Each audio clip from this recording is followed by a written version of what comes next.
Candy Crush é jogo? E Sudoku? Está certo falar jogar a amarelinha? Perguntas como essas começaram a flutuar mais frequentemente pela cabeça de vários estudiosos do tema no século XX. Pesquisadores passaram a tentar definir o que torna algo um jogo e não apenas um quebra-cabeça ou passatempo. No caso aqui, estamos usando a palavra passatempo não como um sinônimo de hobby, e sim como algo sem muitas regras e que serve literalmente para passar o tempo. Vamos descobrir então o que essa galera já falou e entender melhor o que faz algo ser considerado um jogo no De Quem é a Vez Explica.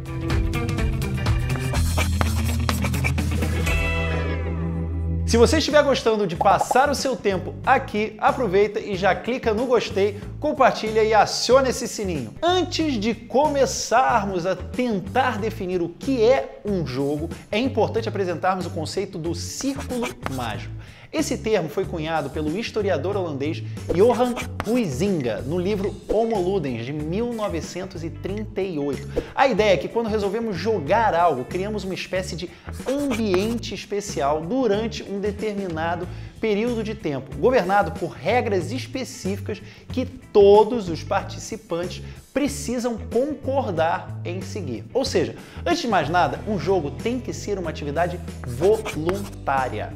Pense no mundo real. Se eu pego uma bola com a mão, não tem problema algum, certo? Mas me transporta junto com ela para o círculo mágico de um jogo de futebol. A menos que eu tenha um papel específico nesse jogo, no caso de um goleiro, eu terei cometido uma falta por ter colocado a mão na bola. Porém, se eu mudar o círculo mágico para um jogo de basquete, continua tudo ok, desde que eu fique quicando a bola, caso queira andar com ela. No mundo imaginário e temporário do círculo mágico, as regras do jogo são consideradas como uma descrição correta e adequada da realidade, apoiada pelo comum acordo com os jogadores. Às vezes acontece do mundo real invadir o círculo mágico e vice-versa. Há quem termine uma jogatina muito irritado com um outro participante simplesmente porque perdeu para ele. Esse transbordamento para fora do círculo mágico, embora não ideal, pode acontecer. Eu, inclusive, demorei muito para ficar mais confortável com jogos de blefe, porque eu sempre achei que se eu mentisse descaradamente neles, jamais voltaria a ser visto como uma pessoa confiável no mundo real. Pelo círculo mágico ter fronteiras imperfeitas, podemos identificar certos comportamentos de jogadores. Eles vão desde aqueles que querem vencer a qualquer custo, até os que querem manter o jogo envolvente para todos, tentando administrar o tecido social que está por trás daquilo, mesmo que isso lhes cause uma derrota no fim. O melhor exemplo disso são os pais que perdem para os filhos quando eles são muito pequenos, por acreditarem que isso irá lhes deixar felizes e estimulá-los a jogar mais vezes. Essa definição que apresentamos aqui de quase 100 anos atrás é importante porque é bem aceita no mundo acadêmico e serve de base para ajudar a definir com muito mais clareza o que é um jogo. Porém, saindo um pouco do tal círculo mágico, um embate que vem ocorrendo desde a década de 1980 é a respeito dos jogos versus narrativas. E isso passou a pipocar principalmente quando os jogos digitais começaram a aparecer e ficar populares. Parecia haver uma necessidade grande em diferenciá-los da indústria de entretenimento dominante, a do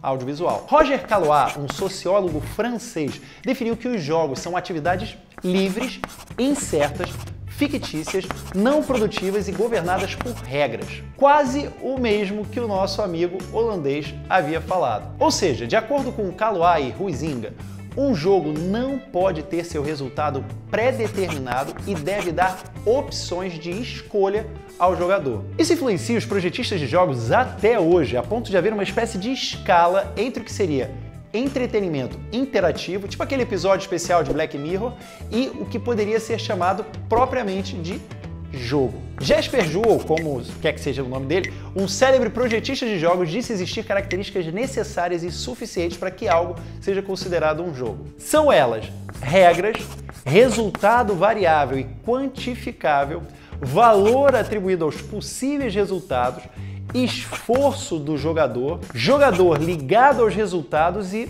consequências negociáveis. Meu intuito não é esmiuçar cada item dessa lista, mas resolvi apresentá-la para que vocês possam entender que Jesper Juhl tenta separar o conceito de jogo do de narrativa. Isso significa que, na visão dele e de outros teóricos da ludologia, a história é secundária para definir um jogo como tal. Não iremos entrar nesse debate polêmico, até porque essa é uma discussão que perdura sem uma conclusão. Mas, se tem uma coisa que muitos concordam, é que um jogo precisa ser divertido. Uma das pessoas que assina embaixo disso é meu xará, Rafael Koster.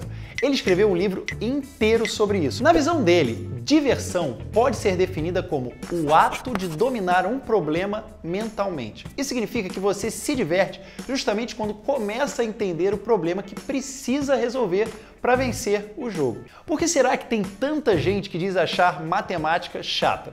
Será que foi simplesmente porque a pessoa não a entendeu? Esse é o princípio que me norteia quando eu vou introduzir alguém nesse universo dos jogos de tabuleiro. Não adianta você começar com um jogo incrível, porém mega difícil, porque a pessoa vai se sentir assoberbada e não irá se divertir, achando que jogar é chato. Ou seja, de acordo com Ralph Koster, a diversão está intrinsecamente relacionada ao desafio e não necessariamente à narrativa.